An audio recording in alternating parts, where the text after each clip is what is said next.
আমি একটা কথা বলতে চাই, আপনারা মানেন বা না মানেন, আমি একজন মুক্তিযোদ্ধা। আমি বঙ্গবন্ধুর আহ্বানে মুক্তিযুদ্ধে গিয়েছিলাম বহুদিন পরে। আমার বড় ভাই লতিফ সিদ্দিকী, যাকে দেখে আমি রাজনীতিতে এসেছিলাম, আজকে তার সঙ্গে আমি কোর্টে বসেছিলাম। আমার কাছে খুব ভালো লেগেছে। আমি বলবো, কোটার জন্য আমি মুক্তিযুদ্ধ করি নাই। আমি দেশের স্বাধীনতার জন্য মুক্তিযুদ্ধ করেছি, মানুষের মুক্তির জন্য মুক্তিযুদ্ধ করেছি। কিন্তু আমি আমার জীবনদশায় যখন শুনলাম আমি কে তুমি কে, রাজাকার রাজাকার, এর আগে আমার মৃত্যু হলে আমি খুশি হতাম। আমরা মুক্তিযোদ্ধাদেরকে সম্মান করতে জানি না। মুক্তিযোদ্ধাদের কোনো কোঠার দরকার নাই, কিন্তু মুক্তিযোদ্ধাদের সম্মানের দরকার আছে। যতদিন বাংলাদেশ থাকবে মুক্তিযোদ্ধাদের এইভাবে নিগৃহীত করার কোনো মানে হয় না। সম্মান করা দরকার। 54 বছর দেশ স্বাধীন হয়েছে। কালকে আমি এই কোর্টে আসার জন্য যখন টাঙ্গাইল থেকে আসি, তখন সাভারে দেখলাম আমার গাড়িতেও ঢিল পড়েছে।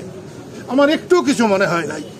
যদি এই ঢিলের মধ্য দিয়েও এই দেশে শান্তি আসে, আমি খুশি হব। আমি বর্তমান সরকারকে বলবো, ট্যাঙ্ক রেখে উপরে হেলিকপ্টার উড়িয়ে কোন সুস্থ সরকার বা সুস্থ দেশের প্রমাণ বহন করে না।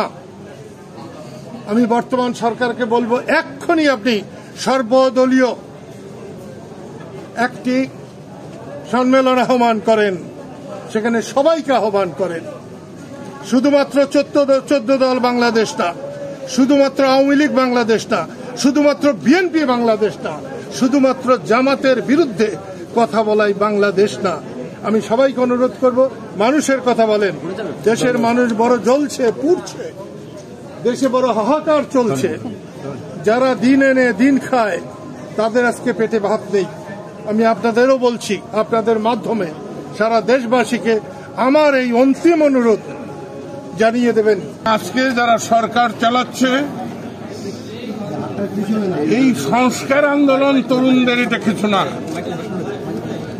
এর পিছনে যারা কাজ করছে তারা তো আসবেই।